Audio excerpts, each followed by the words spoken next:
Hello everyone, today we will start with the next tense, future perfect tense. In the previous class we had already completed future continuous tense and simple future tense.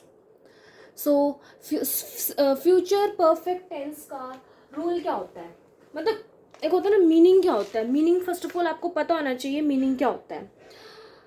The future perfect expresses an action that is expected to be completed by a certain time in the future.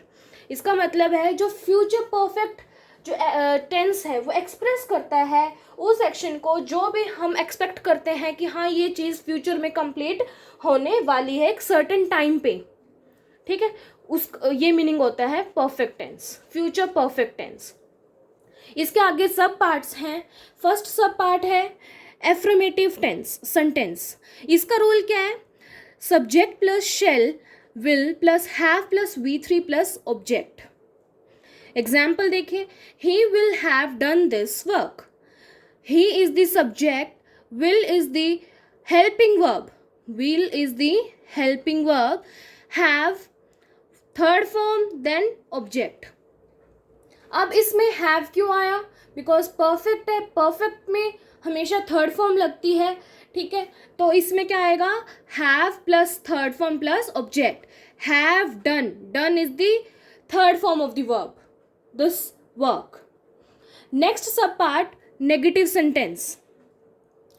Example rule देखिए, subject plus shall plus not plus have plus V3 plus object. Example, he will not have done this work. We shall not have reached, done. These are the third form of the verb. ये क्या है? Third form of the verbs हैं. और helping verb इसमें have के साथ लगेगा. ठीक है, और इसमें कौन से हेल्पिंग वर्ब्स लगेंगे? फ्यूचर टेंस में कौन से लगते हैं? शेल और विल. नेक्स्ट सब पार्ट है इंट्रोगेटिव सेंटेंस. इंट्रोगेटिव का रूल क्या है? Shall will plus subject plus have plus V3 plus object. Example, shall we have reached there question mark, because questioning put कर रहे हैं हम इसमें. ठीक है, next sub part, last sub part of the future perfect tense is interrogative negative sentence, जिसमें हम question with negative. देखो रूल देखो, shall will plus subject not plus have plus V3 plus object. Example, shall we not have reached there question mark. Questioning put कर रहे हैं. ठीक है, okay. Next tense है फ्यूचर परफेक्ट कॉन्टिन्यूस टेंस.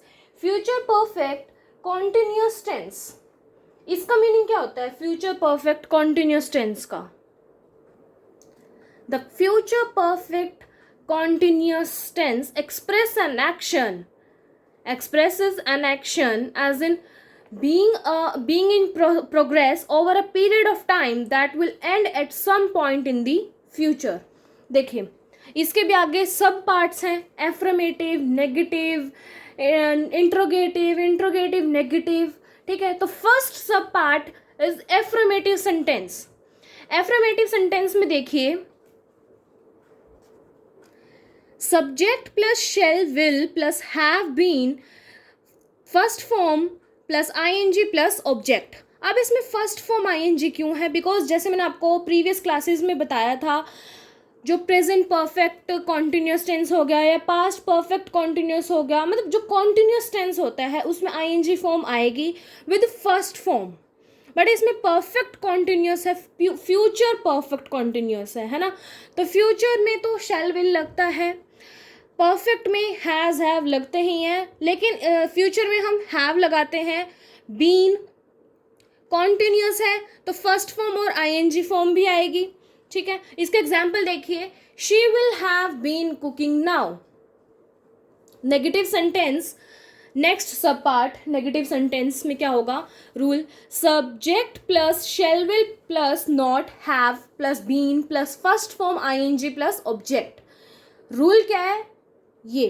ठीक है, जिसमें सब्जेक्ट आता है, फिर shall will helping verb, then not plus have plus been plus first form ING plus object. Example देखें. Example, she will not have been cooking now. She is the subject, will not have been cooking now. Next सब part interrogative sentence. Shall will पहले आ जाएगा, then subject plus have plus been first form ing object.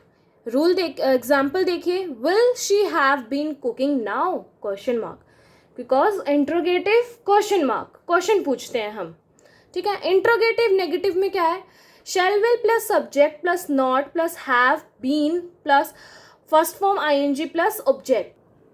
इसका example देखिए, will she not have been cooking now question mark, shall I not have been preparing for my examination question mark. ठीक है, ये interrogative negative sentence के examples थे. तो यहाँ पे फ्यूचर परफेक्ट टेंस और फ्यूचर परफेक्ट कॉन्टिन्यूस टेंस दोनों खत्म होते हैं. अब आपके फ्यूचर टेंस कंप्लीट खत्म हो चुका है, कंप्लीट मैंने फिनिश कर दिया है. प्रेजेंट टेंस भी आपके कंप्लीट हो गए हैं, पास्ट टेंस भी आपके कंप्लीट हो गए हैं. If any student had any doubt, you can freely comment me. I will make sure to clear all your doubts and queries. Thank you.